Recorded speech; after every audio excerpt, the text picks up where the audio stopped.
Hashtag I saved my boss from the worst date ever. What she whispered next changed everything.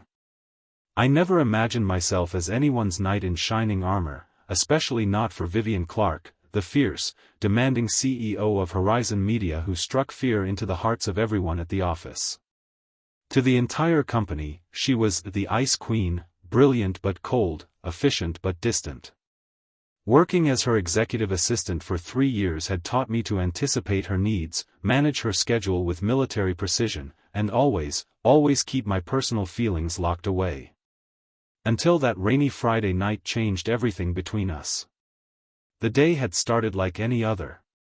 I arrived at 7 a.m. sharp, placed Vivian's black coffee, no sugar, splash of almond milk, on her desk, and began sorting through emails. Vivian swept in at 7:30, impeccably dressed in a tailored charcoal suit, her dark hair pulled back in a severe bun, not a strand out of place. "Morning, Alex," she said briskly, barely looking up from her phone. "The Bennett proposal needs revisions. The numbers don't add up. And reschedule my lunch with marketing, push it to next week.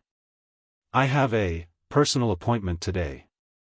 That caught my attention. Vivian never had personal appointments. Her calendar was a battlefield of meetings, calls, and business dinners. Her life was Horizon Media. Period. Of course, I replied professionally, but curiosity gnawed at me throughout the morning. When she emerged from her office at noon, there was something different about her. Was that a hint of blush on her cheeks? Had she let her hair down slightly? "I'll be back by 2, she announced, adjusting her blazer nervously. That's when it clicked, Vivian Clarke was going on a date. The realization felt like discovering your school principal had a social life. Theoretically, you knew it was possible, but it still seemed wrong somehow. I wished her luck, which earned me a rare smile before she disappeared into the elevator. For the next 2 hours, I found myself wondering about this mystery man who'd managed to capture the attention of Boston's most intimidating businesswoman. 2 o'clock came and went. No Vivian. By 2:30, I started to worry. By 3 o'clock, I texted her, "Everything okay?" The response came immediately, "Fine. Running late." But something felt off. In 3 years, Vivian had never been late returning from lunch. Not once. At 3:45, another text, draft excuse. Need out. Bergman's Cafe. Help. I stared at those cryptic words, my heart suddenly pounding. Vivian Clarke, who had stared down Fortune 500 CEOs and never flinched during hostile takeovers, was asking for help. Without thinking twice, I grabbed my jacket and rushed out, telling the receptionist that Vivian needed some urgent files. Bergman's was an upscale cafe 15 minutes away. I arrived slightly breathless, scanning the crowded space until I spotted her. Vivian sat rigidly in a corner booth across from a man who looked like he'd stepped out of a men's fashion magazine, expensive watch, perfect hair, and a smile that didn't quite reach his eyes. Even from a distance, I could see Vivian's discomfort in the tightness of her shoulders, the forced smile frozen on her face. Taking a deep breath, I approached their table. "Ms. Clarke." "I'm so sorry to interrupt," I said with practiced urgency. "There's an emergency at the office. The Singapore clients are threatening to walk if we don't resolve the contract issue immediately." Relief flooded her eyes, though her face remained professionally composed. "I see. How unfortunate." She turned to her date. "Richard, I'm terribly sorry, but this is critical. Billions in potential revenue." Richard's perfect smile tightened. "Surely your assistant can handle it," he said, gesturing dismissively toward me. We were just getting to know each other. Something predatory in his tone made my skin crawl. I doubled down. "I've tried everything, Ms. Clarke. They specifically asked for you.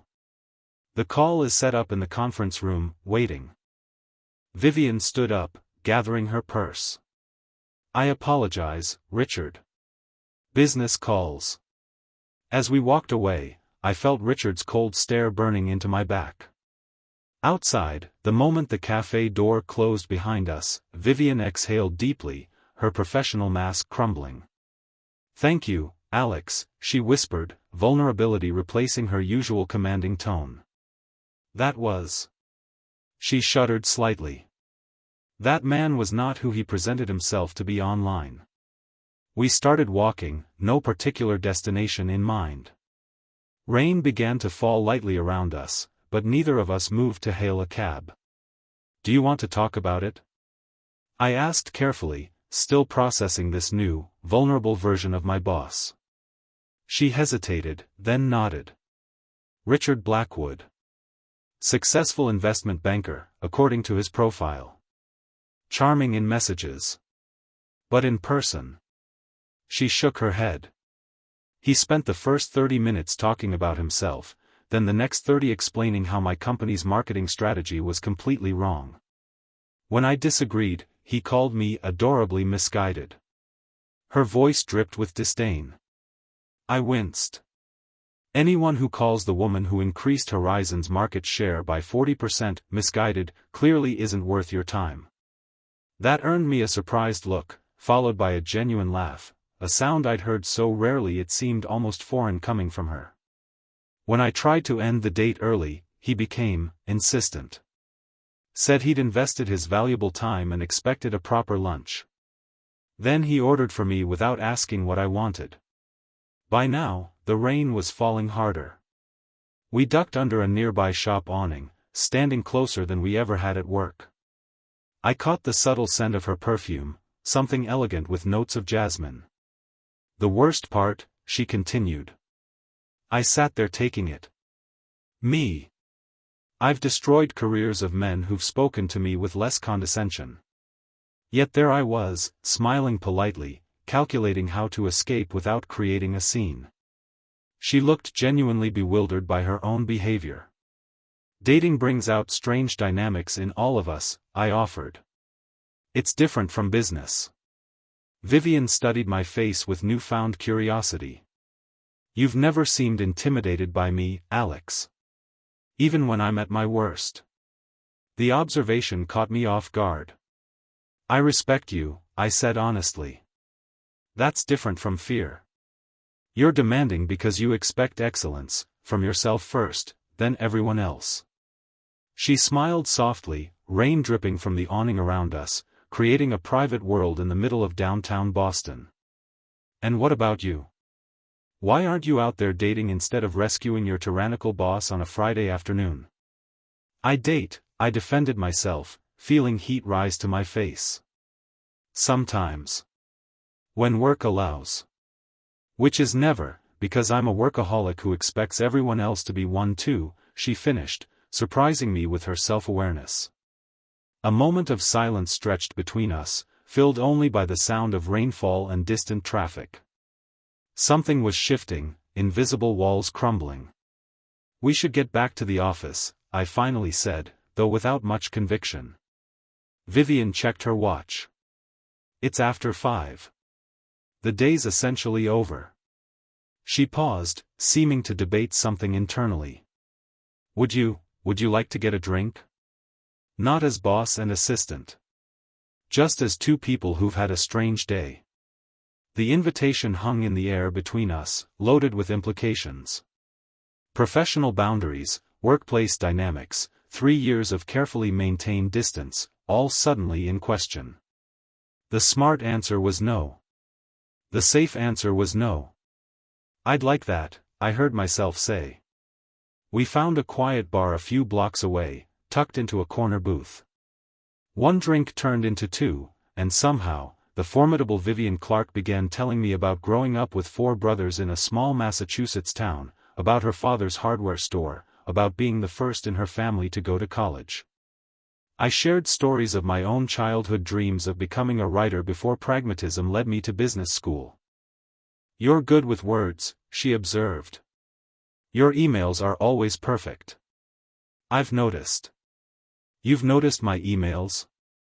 I asked, surprised. "I notice everything about you, Alex," she said quietly, then immediately looked like she regretted the admission. Hours passed. The bar filled and emptied around us. We ordered food at some point. I'd never seen Vivian laugh so freely, never witnessed her let down her guard like this.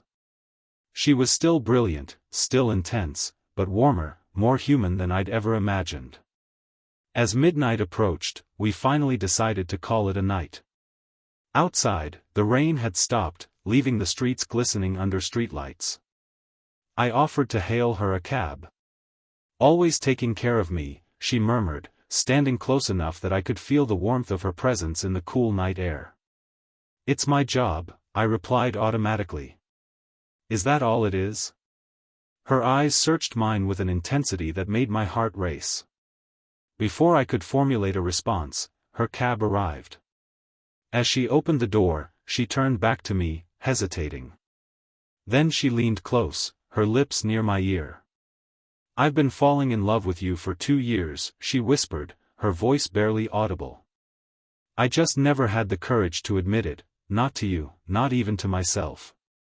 The world seemed to stop. Before I could react, she pulled away, slipping into the cab with one last lingering look.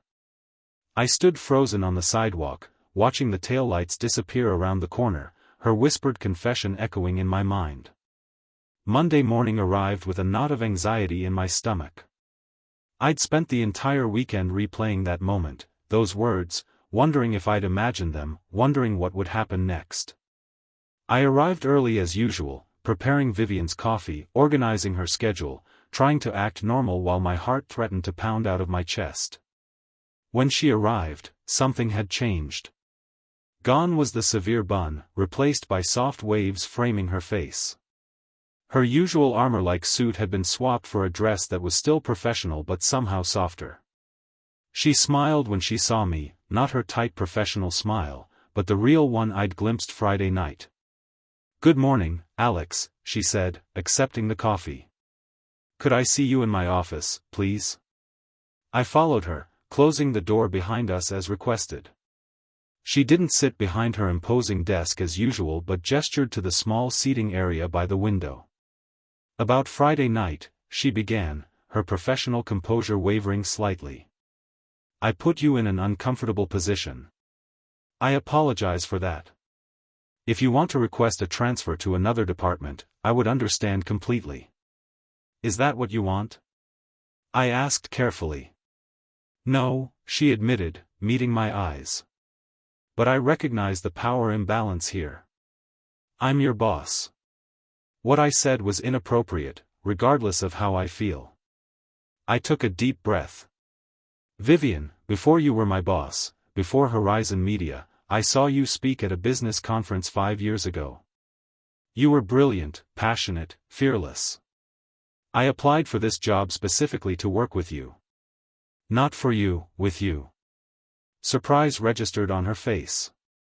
"You never told me that." "Professional boundaries," I said with a small smile. "The same ones that kept me from telling you that I've been falling for you too. Your dedication, your brilliance, even your impossible standards, especially those, because they've made me better at everything I do." The tension in her shoulders visibly released. "So where does that leave us?" "I can't date my assistant. That's textbook inappropriate." "Then I'll transfer departments," I said immediately. "Or find another job. I'm good at what I do, you've made sure of that." She laughed softly, shaking her head. "Always so practical. That's one of the things I admire about you." She considered for a moment. "There's an opening in marketing. They've been trying to poach you for months." "They have?" "I've been blocking their requests," she admitted with a guilty smile. "Selfishly wanting to keep you close." Over the next few weeks, my transfer to marketing was arranged.